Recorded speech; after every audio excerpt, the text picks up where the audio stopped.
So today's video is going to be a palette review on this new NARS eyeshadow palette that they recently came out with. This is the NARSissist Eyeshadow Palette. You get 15 shades in here. Nice palette, it's just that same kind of NARS packaging. It has a very large mirror as well. And this is retail for $80. They say it's like a total value of $163 or something like that.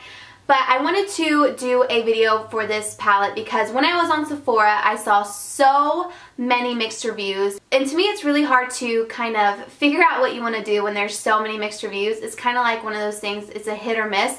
You gotta try it out, see if you like it. So I decided to splurge and get this palette because honestly, there's only been like, I think one product from NARS that I just did not like at all. Everything else, for the most part, I've really enjoyed. But this palette is an exception. I do not like this palette at all. I think I had my hopes up way too high for this palette because even though I saw mixed reviews, I was like, oh, you know, everybody, they say they hate this thing and I end up loving it and things like that.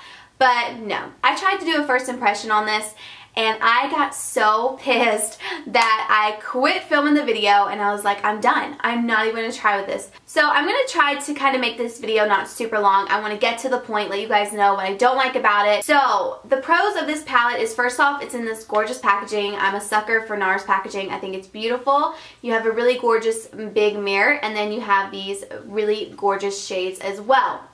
Now, let's get on to all the cons I have about this palette. I mean, you have a good amount of matte and shimmer shades. If this palette's pigmentation was what it's supposed to be for the price, in my personal opinion, this would be the perfect everyday palette. You have a nice deep matte brown, a nice matte black, you have a nice transition shade, and also a matte cream shade. I feel like those are the four main colors that you want as matte shadows because you always want a matte transition shade, always a matte brow bone in there. I mean, you can have shimmer as well, but I think a matte one is typical for almost everybody, and again with the matte darker shades. The lighter shades I absolutely despise. I was having really high hopes about this transition shade right here, but you couldn't even see it on my eye. Like, it wasn't pigmented enough to where you could see the definition. This was actually the first color that I applied to my eyes as my transition shade because it looks like it would be the perfect kind of color for that, but it's not. I was really disappointed in it.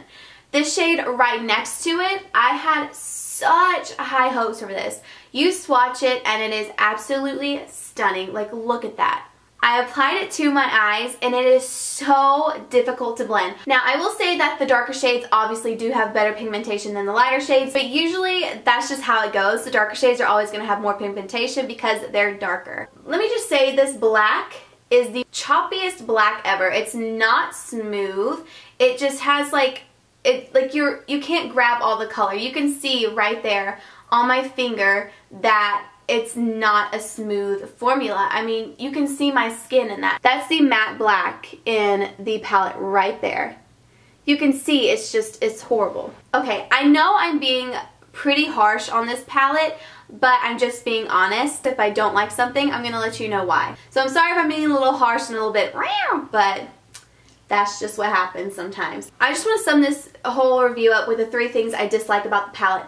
Pigmentation is not there. They blend horribly. Oh my gosh. They're just super choppy. They don't look great on the eyes. They're not smooth eyeshadows. You could go to Wet n Wild and get these same kind of shades for way less than half the price and get better pigmentation than you would with this. I absolutely do not think it's worth the money. This will not be used at all. I may have high expectations, but when you pay $80 for something, you expect those high expectations to be met. That's basically my whole review on this palette. I don't think it's worth it. Please go to your Sephora and just try it out. See what you think of them. If you've had a great experience with this palette, then totally let me know in the comments below. But this baby will be going back to Sephora. So if you do like these product review videos, then please give it a thumbs up and I'll continue to do them for you guys. And don't forget to subscribe to my channel to see more videos, and I will see you all in my next one.